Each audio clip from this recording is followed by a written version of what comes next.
Delusions. Those little voices in your head that say, reality, no thanks.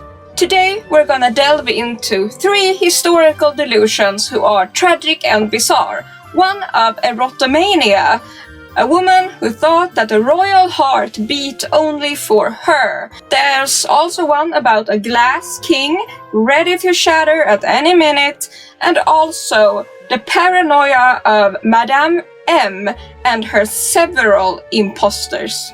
Let's get into it. Morbid history.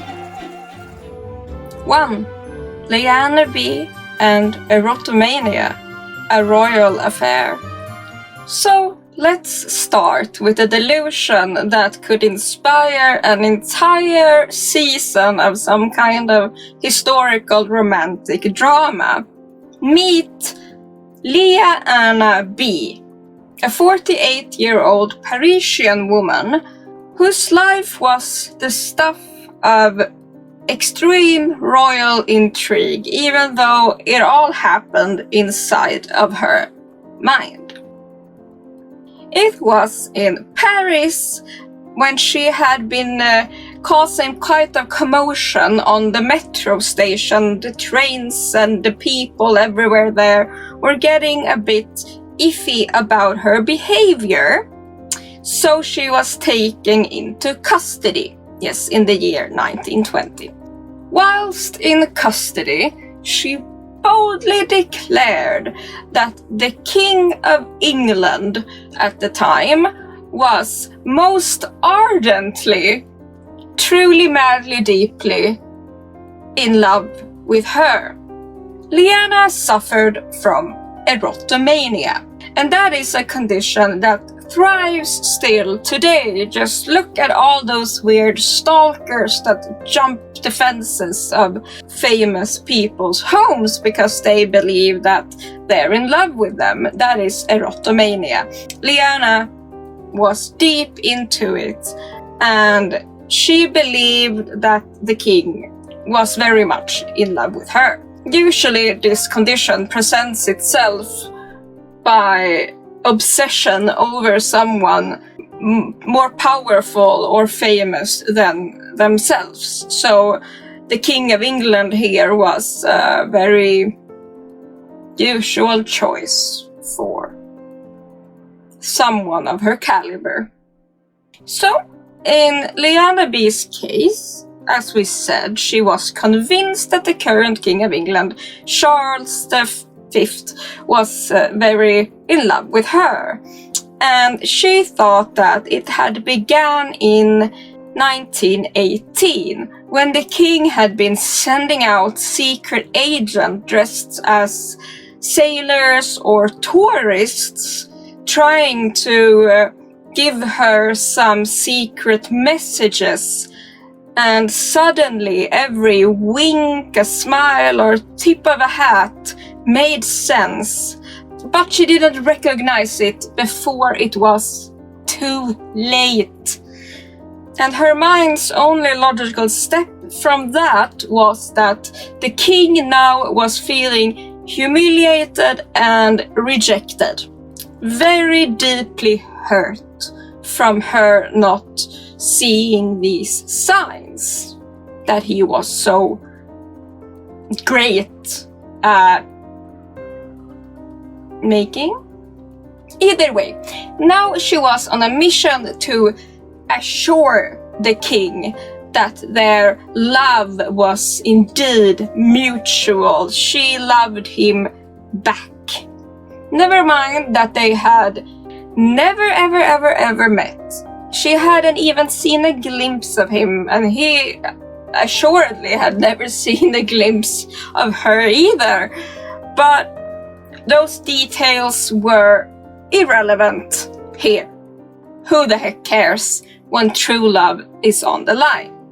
And as thus, Lea-Anna B's delusion just grew, and she started writing feverishly love letters to the king, and she had pictures of him on her wall and in her suitcase, and she would detail their love affair in all these letters that she somehow sent off. She would also spend a heck of a lot of money just to travel to London and just hang about, stalk the royal residences.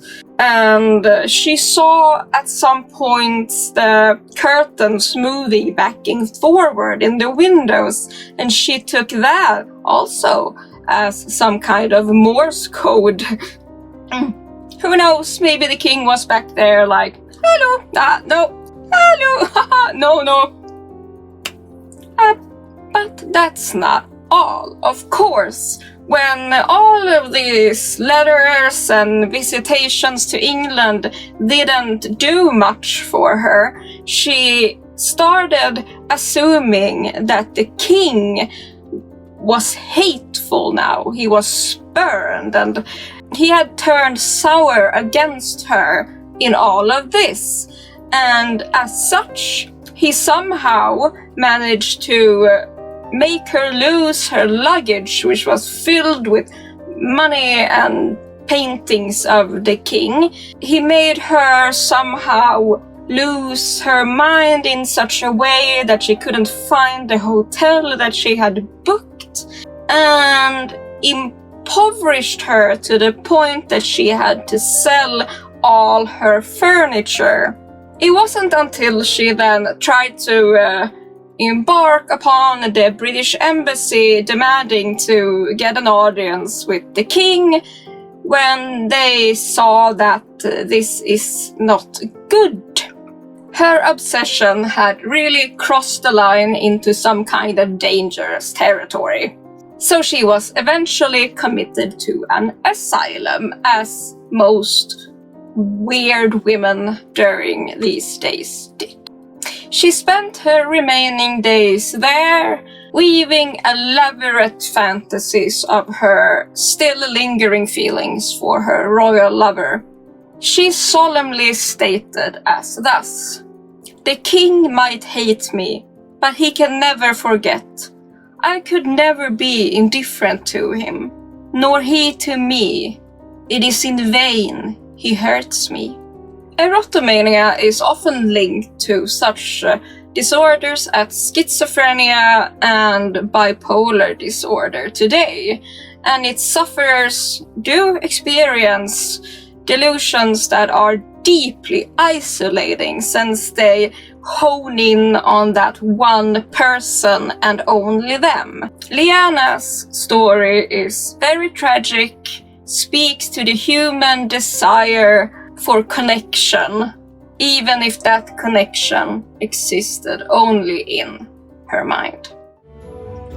2. Charles the Mad, the Glass King.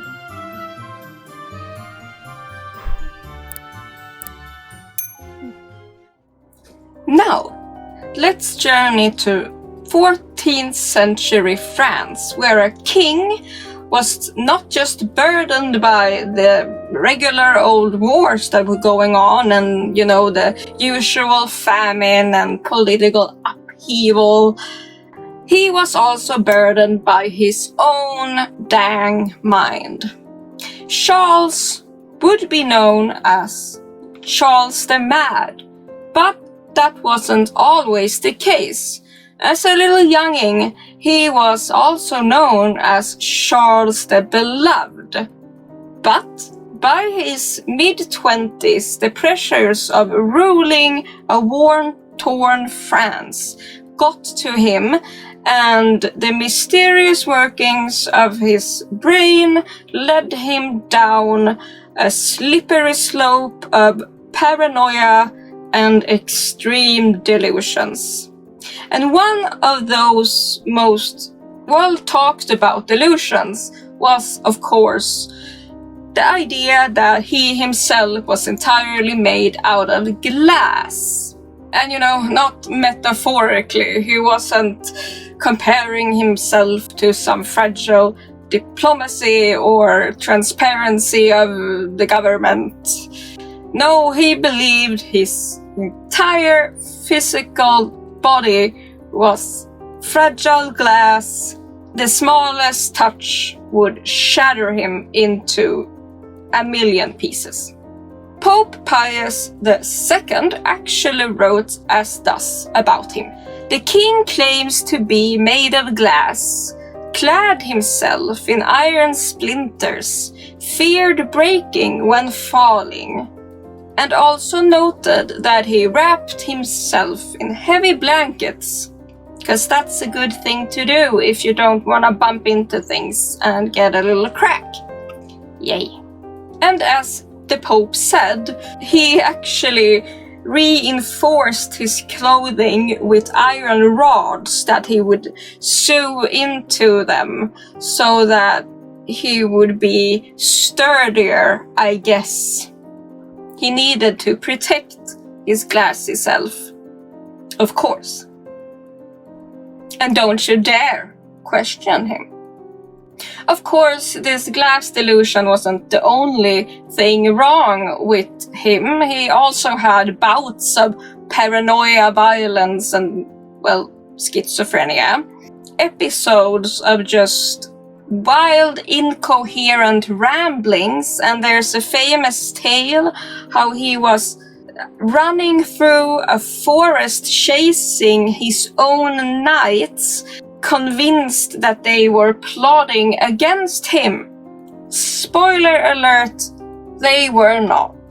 The thing with this glass delusion is that he wasn't the only one plagued by it.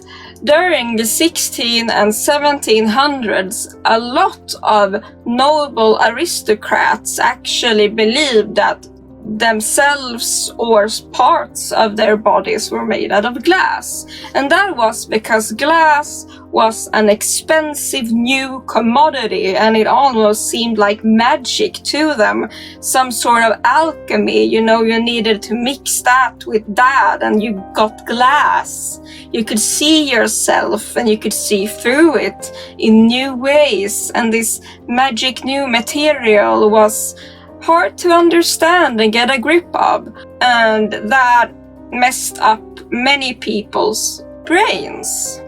If you already had a bout of melancholia or the big sad or, depression, you were kind of prone to be feeling fragile and at the edge of just shattering to pieces. So the leap there wasn't too far to just present yourself to everyone as a piece of glass.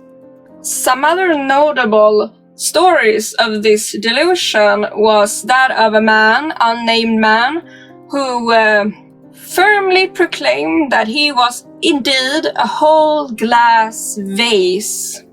And then we had the Princess Alexandria Amelie of Bavaria, who one morning just decided that she had swallowed a whole glass grand piano when she was younger, and it had stayed there for years and years and years. How it kept itself there without breaking, who knows? But when she woke up with this sudden realization, she started just stalking the halls of her grand estate, walking slowly, carefully, far away from any walls, chairs, furniture, and especially door frames, in fear of bumping into something and shattering that giant glass piano inside of her. Fun!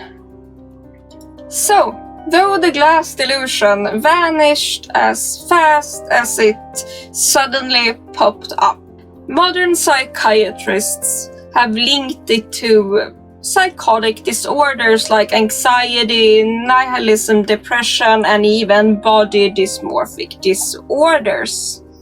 And Charles reign ended in 1422, leaving behind himself a kingdom just as fractured as his poor mind. And his story reminds us that even kings, those with crowns of gold and iron, can crumble under the weight of their own erratic thoughts. 3. Madame M and the illusion of doubles. And lastly, we have Madame M, whose story unfolds like a psychological thriller. One day in 1918, this 40-year-old lady, dressed in all her finery, feathers and furs, walked into a Paris police station. Yes, eager to report that her husband was in fact not her husband, it was a doppelganger, imposter. Yes, the very person that she had lived a life with and shared a home was a full-on doppelganger. Frantically, she exclaimed, "That is not my husband! That is an imposter wearing his face!" She even stated that it was not just one imposter or doppelganger, it was several. Every day almost, a different imposter looking a little bit different from the last one. She was suffering from Capgras Syndrome.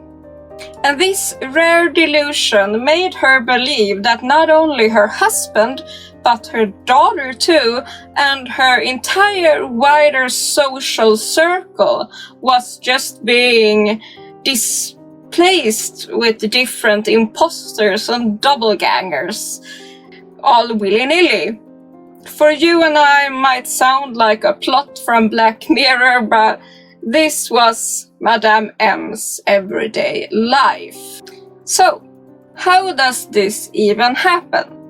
Capgras syndrome occurs when the brain's facial recognition system disconnects from the limbic system, which assigns emotional significance. And the result? You would recognize kinda a familiar face, but you feel absolutely no emotional connection to it. And to the sufferer, this can feel extremely disassociative and unsettling, that the brain just comes up and concocts its own solution to this problem. This person must be a duplicate. Indeed. In Madame M's case, she actually even believed that her real husband had been kidnapped and replaced. She claimed to have seen her real husband being dragged into a car and driven away, and then left there was this imposter. And her paranoia, as said, just then extended to almost everyone around her, leaving her isolated and distrustful of everyone. She was, of course, sent to an asylum, and after 10 years of treatment under the French physician Joseph Capgras, who of course gave name to this syndrome, she didn't actually get any better from it, but at least he gave it a name, so that's something. Capgras syndrome is often connected to schizophrenia linked to dementia and brain injuries, traumatic such ones. And while Madame M was in the asylum in the 1920s, we can guess that treatments weren't too great. So she spent the last years of her life there, subjected to experimental treatments, and that did very little to ease her suffering. Spending her last years stuck in a world of imposters, unable to trust even her own perception of reality.